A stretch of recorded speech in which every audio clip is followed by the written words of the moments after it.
Baik, sebelum kita mulai pembelajaran, Ibu akan mengajak kalian menyanyi terlebih dahulu. Menyanyi Garuda Pancasila. Bisa? Bisa. Silakan berdiri.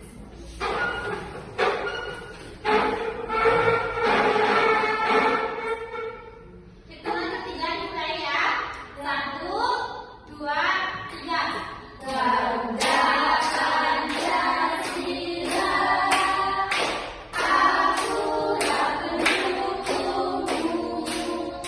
Patriot proklamasi, sedia berkorban untukmu. Pancasila dasar negara, rakyat adil makmur sentosa. Kita di bangsaku, ayo maju, maju, ayo maju, maju, ayo maju, maju. Silakan berdoa.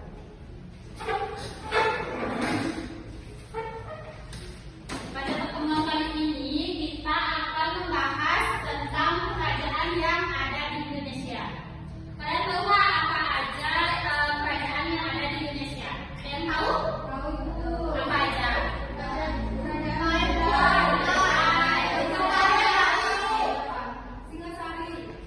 Singasari apa lagi? Mataram. Peninggalannya tahu nggak? Peninggalan Mataram? Nggak tahu lagi. Batu Prasasti. Ya, Prasasti. Apa lagi? Yupa. Yupa yang mana? Kutai. Kutai. Benar. Nah, kali ini Ibu akan menayangkan satu buah video yang berkaitan dengan kerajaan yang ada di Indonesia. Kalian simak baik-baik ya, nanti Ibu akan berikan kalian pertanyaan.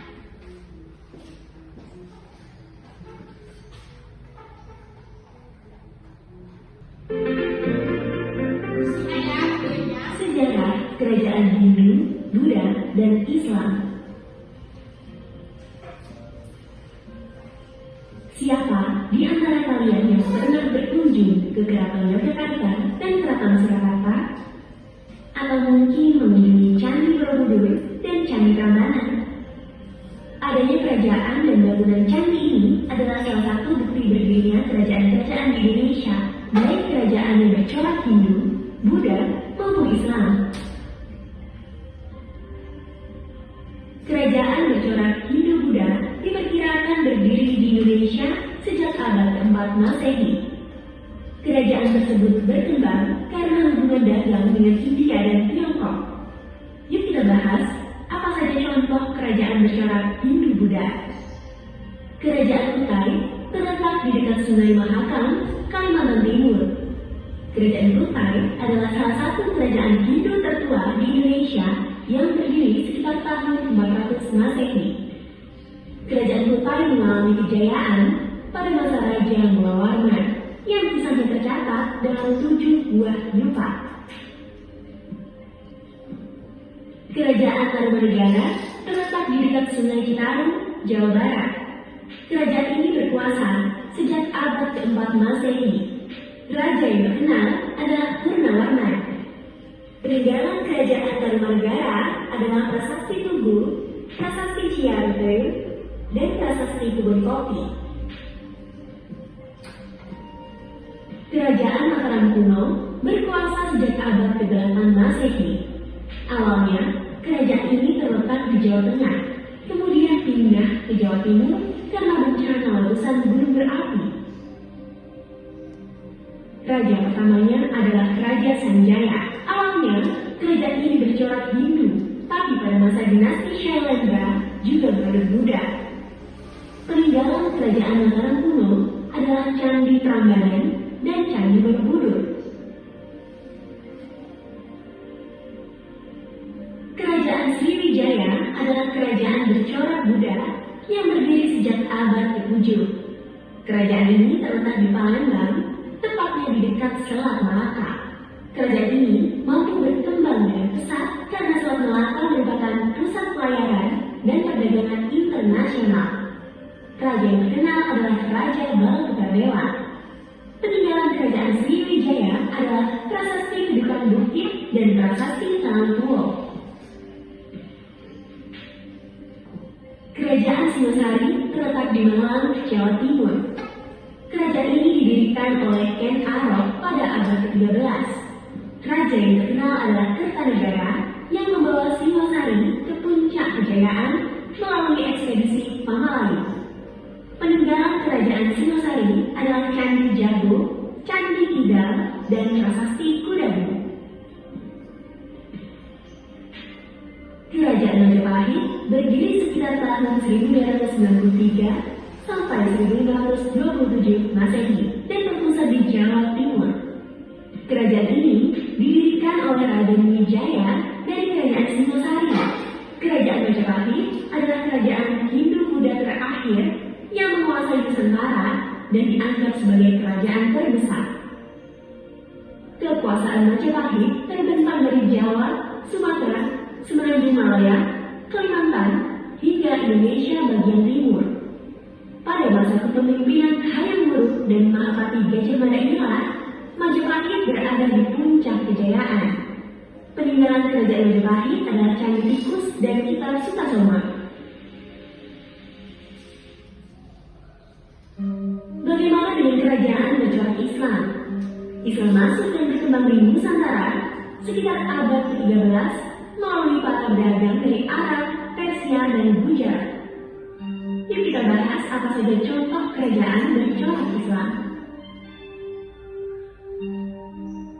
Kerajaan Islam yang awal muncul adalah Kerajaan Samudra Pasai di Aceh.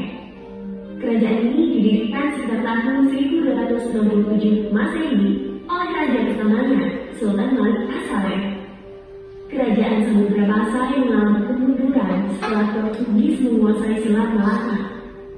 Tradisi dan kekuasaan Samudra Pasai kemudian dilanjutkan oleh Kerajaan Aceh. Peninggalan Kerajaan Samudra Pasai adalah makam Sultan Malik As-Saleh dan koin dirham.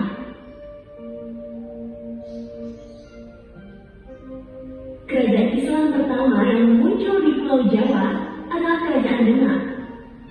Semula, Demak merupakan salah satu wilayah di bawah kekuasaan Majapahit. Kerajaan ini didirikan sekitar tahun 1475 Masehi oleh raja pertamanya, Raden Patah. Peninggalan Kerajaan Demak adalah Masjid Agung Demak.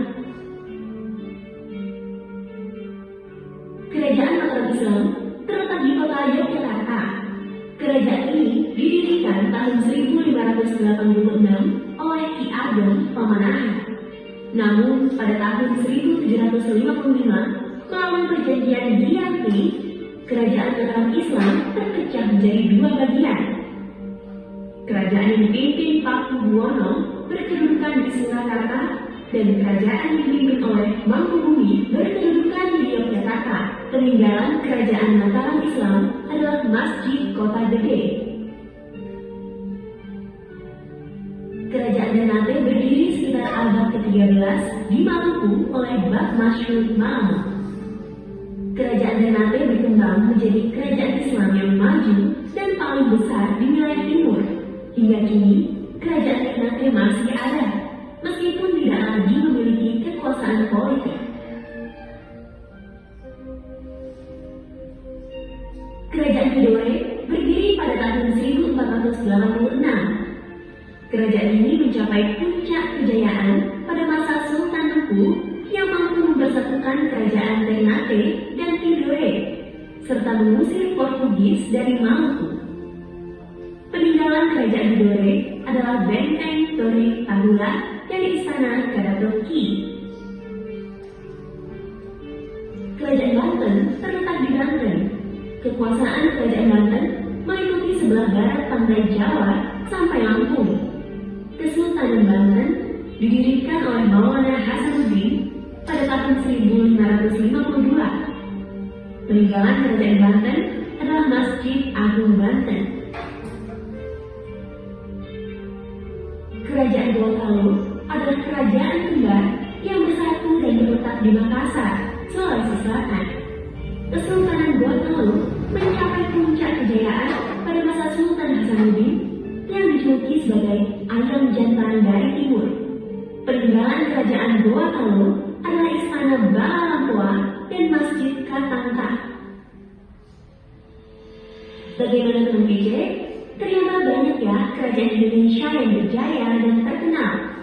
Hal ini tidak lepas dari kepemimpinan para raja yang berani dan berkuasa. Berbagai peninggalan kerajaan juga harus kita jaga yang baik agar bukti sejarah kerajaan di Indonesia tidak hilang dan dapat terus diwariskan. Yuk sekarang coba belajar.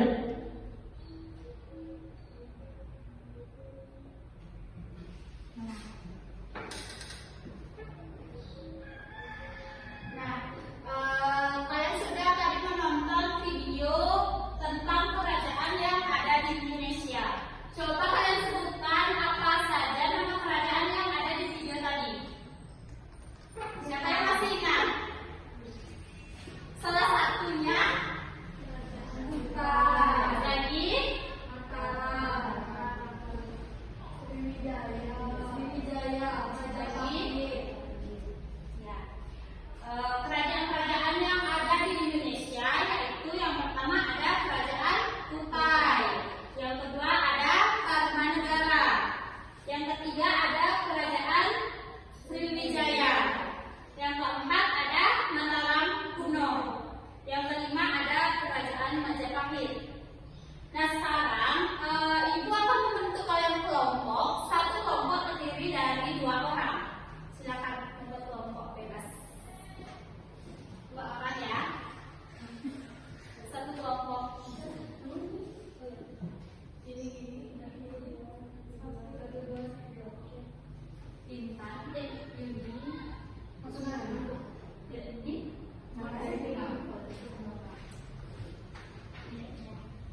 Udah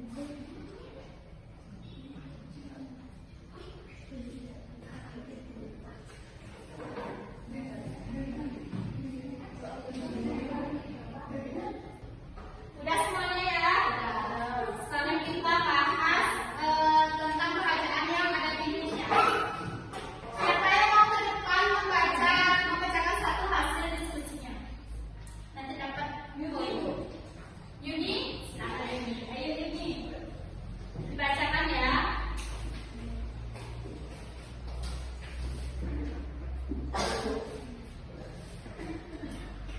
Yang pertama ada kerajaan Kutai. Peninggalannya berupa Yupa, raja yang memerintah yaitu Mulawarman.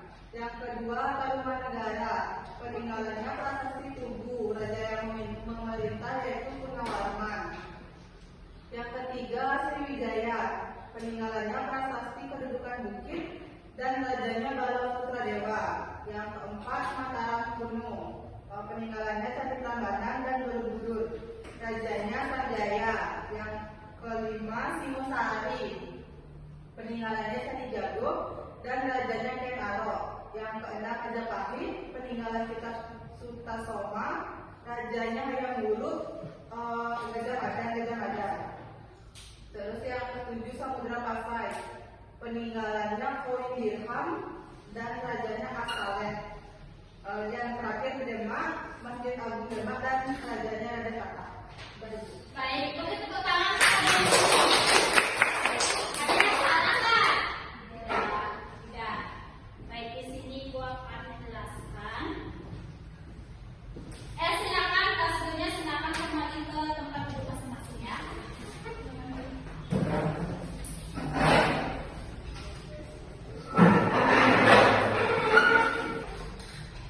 Kerajaan yang ada di Indonesia. Kelihatan nggak?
ini berlangsung sekitar 3,5 abad.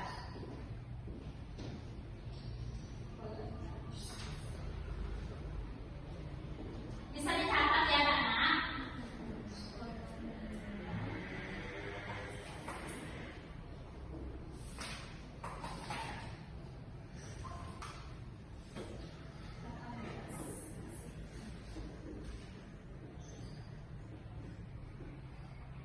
Nah, tadi di video kan juga dijelaskan beberapa ada peninggalan sejarah di suatu kerajaan. Peninggalan sejarah itu, kalian tahu nggak apa sih itu peninggalan sejarah? Ada yang tahu? Peninggalan zaman dulu. Ada yang tahu? Kenang-kenangan, bukan. Peninggalan sejarah merupakan bagian yang tak terpisahkan dari identitas suatu bangsa. Sebagai generasi muda, kita wajib turut menghargai dan turut menjaga warisan dari nenek moyang. Jadi peninggalan sejarah itu warisan dari nenek moyang. Nah, mengapa kita penting untuk menjaga warisan dari nenek moyang kita? Biar apa? Agar tidak punah. Betul, biar agar tidak punah. Lagi? Mengingatnya. Lagi?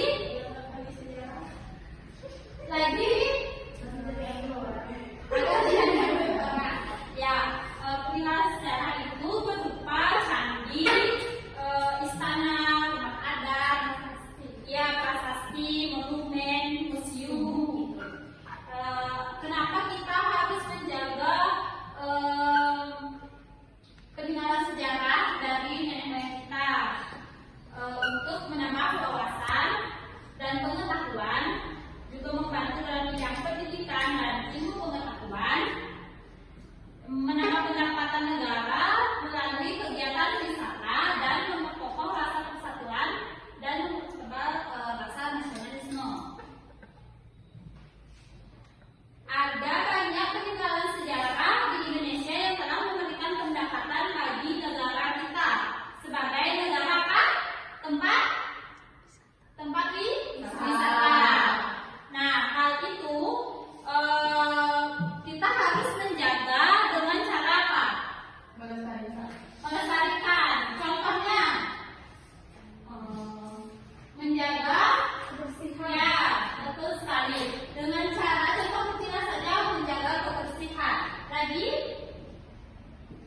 Tidak ada toilet. Ya, itu menjaga fasilitas. Nah, kita harus menjaga dengan cara seperti yang dibilang Sunari tadi, menjaga kebersihan. Dibilang sama ini tadi menjaga ini fasilitas ya, tidak mencoret-coret.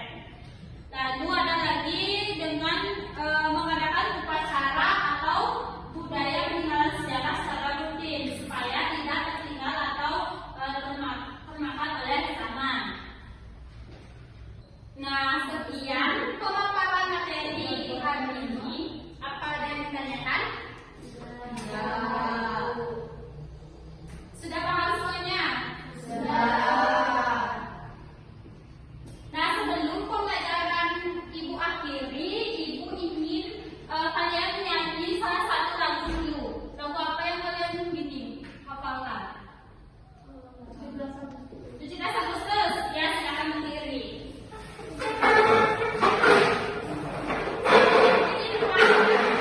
Siapa yang mau di depan?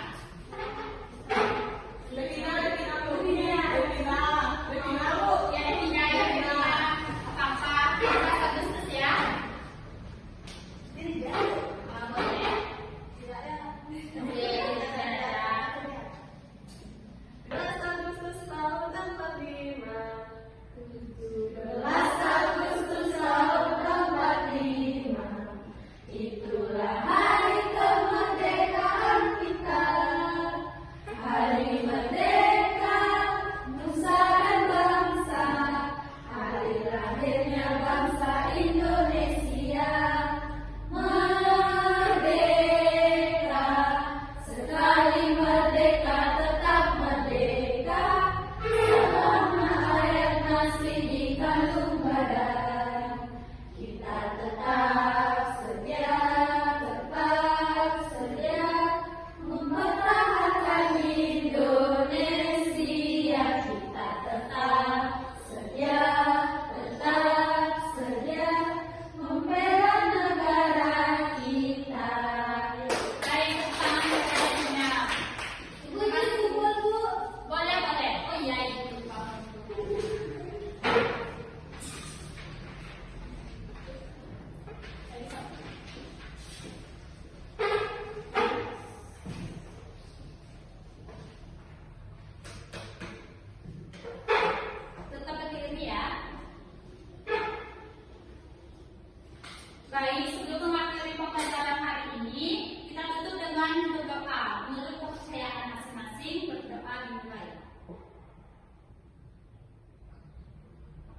berdoa selesai. Rama